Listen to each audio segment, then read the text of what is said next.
ما أنت واحد يقول هذا الشيء أنا ما أنو نمدني إن هذا كان خلق قلب قالوا ترتنك امتحانك شهادة السومال لانودن مركا أنا أقول لبض ثلاث صدح وما نسينا صدح ثلاثة يعني نسينا يا نمبر كو هذا دقيست نمبر كو إلا إلى وقتك أصلا لبعه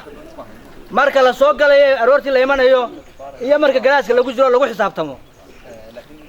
هدي وقته كاد عدل لو خوف صار سوسو ما وين لو حساب تما وقتك ورتا وين لا يا وكو طلبات وين النقطان أرضي اسكو كلسون ونفتوده كو كلسون وأنا كنت لقى واحد كله تصدحات واحد كذا دامه يا واحد هذا موابل ساي نور شيئين مدحda wasaaradda waxbarashada gobolka iyo wasaaradda qarankuba lama ogola ninka laga qaadana waxa la askargaana siinay bleen waan idin sheegay imika ninka moobil laga qaado ciidamada nabadgelyada ee goobta ayaa lagu wareejinayaa iyaga ayana laga daba tagi karo inta ayaan idin kula dardaarmayaa waraxmatullaahi wabarakaatu waxa weeyaan waxaynu ka hadlaynaa waxbarasho in badan baa wax soo baranayeen maantana midhihii baa la goosanaya wixii aad soo barateen ayaa la idinku eegayaa heerkiinu halku marayo marka waxa weeyaan nin walba waa la idin sheegay waqtiga ilaaladiisa in waqtiga ilaalisaan allahumma salli ala maxamed waxa weeyaan malaha qishku malaha faa'iido waxa weeyaan haddaad qish ku korto waxa weeyaan mustaqbal yeelan maysid waayo mar walba eegashada waxa weeyaan shaqaalaad noqonaysaa waad koraysaa imtixaano kuwanka waaweyn baad gelaysaa marka waxa kugu fiican inaad adigu isku filnaato oo akhris iyo qoris badan samayso major part of education waxa weeyaan reading and writing waxa la fadhiyo buu leeyahay akhriso oo fiidiyoga iyo gameska iyo musalsalada imtixaan laga qaadi maayo darajana ku helmaysid magacana ku helmaysid waxa ku dhaafay kii shalay waxba kama xasuusin laakiin waxa ku raacay waxa weeyaan aqoonta waxa weeyaan waxbarta dadaala in adigu isku kalsoono ilaahay idinkii la qaado qalbo waanu dhici jirnay waxa weeyaan waa la soo dadaali jiray ha odhanin waan boodaya waxa soo in waa lugooyo dhalinyaro soo korisaatiin si fiican u kora geed qalloocsamay aan noqonina marka waxa weeyaan waan idin ducaynaynaa ilaahay imtixaanka idin fududeeyo in idinkuna edeb ixtiraam askarta ilaaliyaasha madaxda wasaaradda oo dhan waxa weeyaan ixtiraam bay ku leeyihiin waa waalidkii labaad si aad aabaha u ixtiraaf u qadariso shaqaalaha kale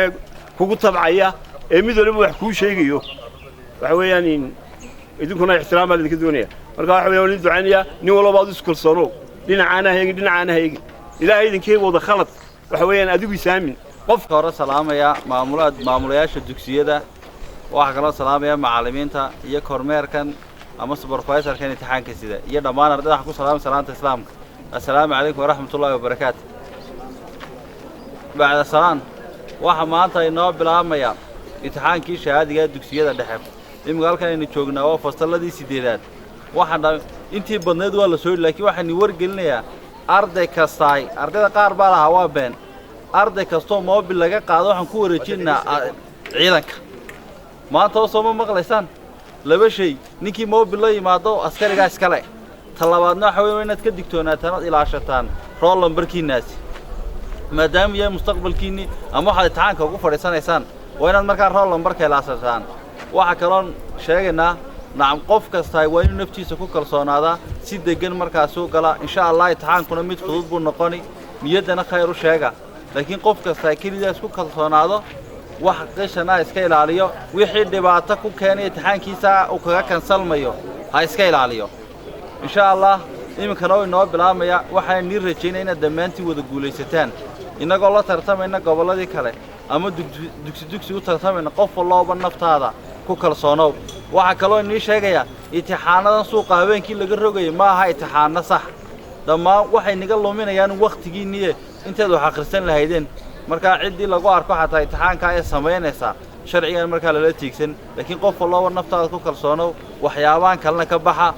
maanta wixii imikaba ninkii moobil sitow maanta u dhii maamulahaaga laakiin bari toolo waxaan ku wareejinaa halka ciidanka soo baaran iyo kaana iskale waan ku wargelinay waa sida u yaala weeyaan sharcigu sidaa imka weeyaan hadhow yaan mustaqbalkaaga una kullumin laakiin insha Allah arday walba waxaad ilaasataan 8 sano soo dadaalayseen iyana maalin qor waxaagi kaaga lumin waxaan isku ognahay markaa insha Allah itixaan wanaagsan macallimiintu waxay niila dhaqmaysaa anshaxa idinkuna ilaaliya anshaxa ardaynimada wana waalidkiina macallimiintu intaasaan inoo odhan wassalaamu calaykum warahmatullahi wabarakaatuh oo kelida iyo naftaada waxyaabaha itixaankaaga halis gelin kara iska ilaali waxa kamid ah halis gelin kara adoo waraaq bixinaya adoo qof kale wax ka eegaya iyo ardayga mobile la yimaado horta isagu kaam askartaan ku deeqay ardayga mobile lagu arkaa waxa si toos ah iskale ciidankan ku wareejinayna idinkuna waxaa in mustaqbalkiina niga lumin waxaan ogahay dad kelida bisinka u qabatay inaad baasayso marka bisinka u qabta wax walbana way fududaanayaan iskana ilaaliya waxyaabaha la koobiyeynayo qaar baa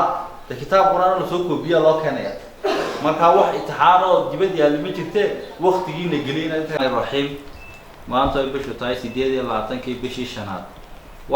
waxa si habsamiya noogu bilaabmay itixaankii shahaadiga ee dugsiyada sare iyo dugsiyada dhexe ama fasalada foorada ama fasalada afraad iyo fasalada 8aad biidmillah wuxuu noogu socdaa ama noogu bilaabmay si wanaagsan ilaa iminkana wax dhibaato kama jirto waxa itixaanada u fadhiisanaya dugsiyada hoose ama fasalada 8aad waa 1800 oo arday halka dugsiyada fasalada afraadna ay yihiin 1400 oo arday gobolka awdal waxa maanta looga fadhiisanayaa goobaha maanta itixaanka lagu galay waxay dheeyihiin waa 15 goobood 15 goobood oo gudaha ah iyo 10 goobood oo banaan dibadiisa ah oo degmooyinkiisa kala duwan ah waxa daba itixaankaas wuxuu noogu bilaabmay si habsamiya laakiin waxaan dhammaan ardayda itixaanka ku jirto horta marka hore ugu bishaareynaya inuu itixaankaasi mid adag ahayn laakiin uu yahay mid jilicsan haddii ay istejiyaan waxaan dhammaantood farayaa in ay istejiyaan bisinkana qabsadaan iyagoo deganaan muujinaya iyo kalsooni ay itixaankaasi u fadhiistaan taas waxay keenaysaa inuu arday walba itixaankaasi ay u dhib yaraado waxa kaloon dhammaan ardayda farayaa in ay ka waantoobaan waxyaabahan habeenkii la daabacayo ee la leeyahay waa itixaan kale itixaankii baa soo baxay wax itixaan oo baxayna ma jirto xalay qaar ba waxay u daabacayeen kitaabada quraanka maadaama bari la galay tarbiyada waxaan taa u sheegaynaa dhammaan meelaha waxa si daabacaya maanta kood waan u digaynaa laakiin haddii ay bari toole hawshaas ay sii socoto ama caawa lagu arko talaabo sharciya laga qaadaya taas waxay keenaysaa inay ubadkii khalkhal geliso waqtigii waxay dhigan lahaayeenna ay ka jeediso ay raadsadaan wax foojiriya waxaan leeyahay ardayda faraya waxaas waa business laakiin waxaad ku foojignaataan waxa inay adigatiin casharadiinaas dhammaan macallimiinta ilaalinaysaa waxay ni ilaalinayaan si anshaxa iyo kalsooni ka muuqato idinkuna ula dhaqma si wanaagsan waxa kale oo maanta oo maalintii ugu horeysay ardayda markaanu soo marnay waxaanu ku wargelinay inay mobilada ka yimaadaan qaarkood maanta way la yimaadeen maanta waa la siin oo waa laga ururiyay oo qalabkiiba ka lagu arkay laakiin bari toolo waxa iska leh askarta taan oo ku ballaminay arday walba gurigiisa kaga yimaado bari toole isagoo degan ha yimaado si ay hawshu inoogu habsami inoogu dhacdo waxaan mar labaad iyo mar saddexaadba u mahadnaqayaa dhammaan ciidamada booliska iyo ciidamada qaranka iyo ciidamada muxuu ahaayay asluubta ee gobolka awdal sida wanaagsan ee ay noola shaqeeyeen waxa kale oo mahadnaqayaa macallimiinta ilaalinaysa iyo supervisorada ee sida degan hawshaasi u wada waxaan leeyahay waxaad ilaalinaysaan waa ubadkiinii deganaana tusa wixii dhibaato ku keenaya ama qish ahna sideeda uga hawsheeda uga guta laakiin inaynu noqon inaguna kuwa fooda ku sameeya ardayduna iska ilaaliyaan ardayga group arday walba wuxuu u leeyahay naftiisa mooyaane qofka kale isagu mas'uul kama isagoo degan wixiisa markaa ha ka shaqaysto aniga gudoomiyaha waxbarashada gobolka awdal waxaan leeyahay dhammaan ardayda waxaan ii rajaynayaa guul baan ii rajaynayaa si habsamiina hawshu way noogu socotaa aad baanan inagu mahad celinaa sida wanaagsan ee markaa imtixaanka ugu jirtaan inay wax dhibaato lahayn waalidadana waxaan ka mahad celinayaa sida wanaagsan ee uga maqnaada inay ra'yigii ama